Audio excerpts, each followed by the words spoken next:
The holy wars of too much or too little documentation. It's an age-old topic. Let's dig into it for a couple minutes. That's this week on the Badass Agile podcast.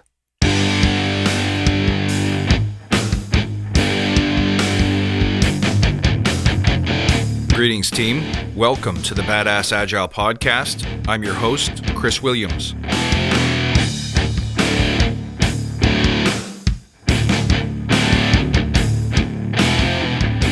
Hello to all my badass friends. Welcome back. I'm so happy to have you here, tuning in every week, checking it out, throwing down some comments. Hey, why not join us in the Badass Agile Listener Lounge on Facebook?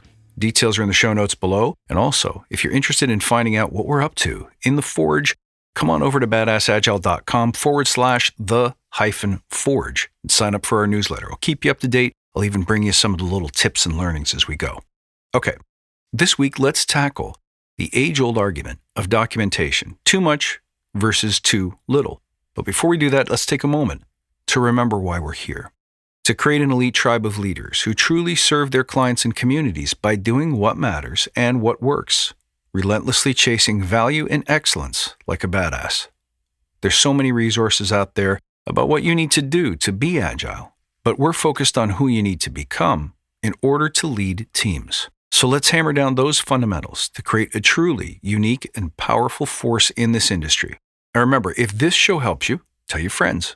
I appreciate everything you do for us. Okay, let's talk documentation. Here's the reality. I love to write.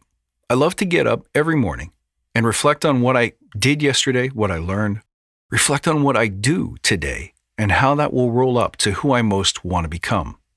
I document my reflections, my observations, my ideas, my important to-dos. But you know something? After a certain point, too much reflection, too much writing, too much capturing is just too much. I could easily write from 6 a.m. to about 10 a.m. because I enjoy the practice so much, but even I realize that you can't live a life that way. Sure, we all have moments where we like to reach backwards and say, what was it that guy said? What was that book that person told me I got to pick up? Or that restaurant recommendation? Or what street did they say they lived on? We'd love to be able to go back and just pull from the archives what was said, what happened, where we were, at what time, on what day, who was there. But the reality is the cost of keeping that level of detail is just too high. We want to live life, don't we? We don't want to just write about it and read about it. And by the way, who's going to read it? Not even you would read the book of your own life if it had been scribed minute by minute. Now, many of us love to read long, in-depth books. We like to spend time with the characters. We like to grow with them. We like to know the minute details. We like to have our own questions answered by the words on the page. But when it comes to our work, when it comes to our software even, I'm a true believer that the writing should be more like journalism and less like literature. We need to stick to the facts that are important. And like any other part of agility, documentation has a customer. It has a product owner. There are people who will need to use it, and there are people who won't. And then there will be the people who insist on it just because they think they might need it or just because they think that they should. And I think that's where some of the problems come up. Now, this is important because as you're trying to transform organization, if you're trying to introduce agility for the first time, you may get some pushback around the level of documentation that you do, A, and B, the level of documentation that you commit to up front. That is to say, how much of that detail, how much of that journal, how much of that record is essential before we begin building it. We assume that documentation is a valid way to communicate agreement and to reach certainty, but in truth, it's not. As with the rest of the Agile philosophy, it has to be about the minimum effective dose, minimum viable product, the smallest increment that will work. And maybe the best way to approach that is to tear it all down. Start with no documentation and then go meet your customers. That is to say, the support professionals, the users, the auditors, the testers, all of the people who will use your product and need to understand it will gladly tell you how much detail is enough. But only if we ask the question, why? Who does this serve?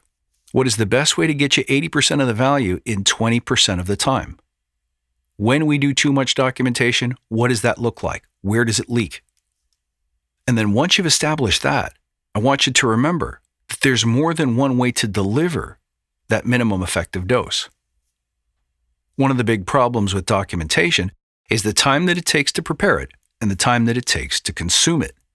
So sure, if people aren't consuming it, we don't want to spend the time building it because they don't want to spend the time reading it.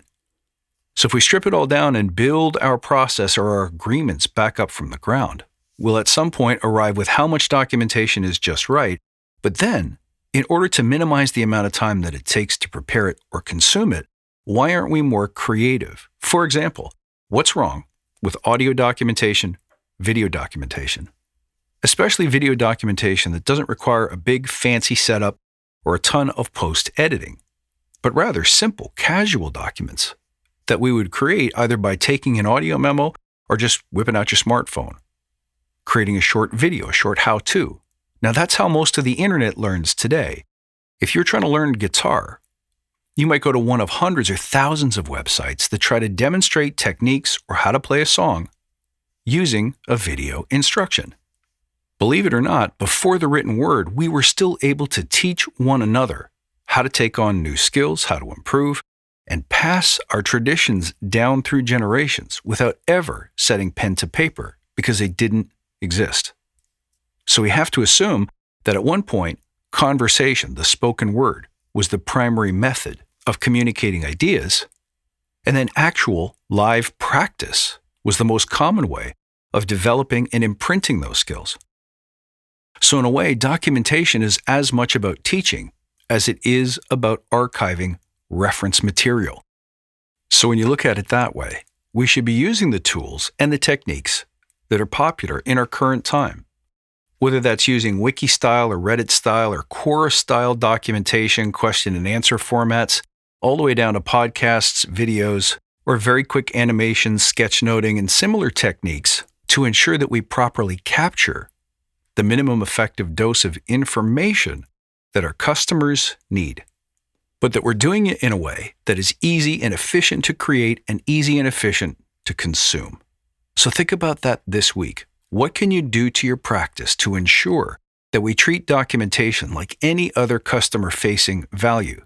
Figure out who needs it, how they use it, and why, so that you can hone in on the elements of documentation that really matter to the team, to the corporation, and to its clients.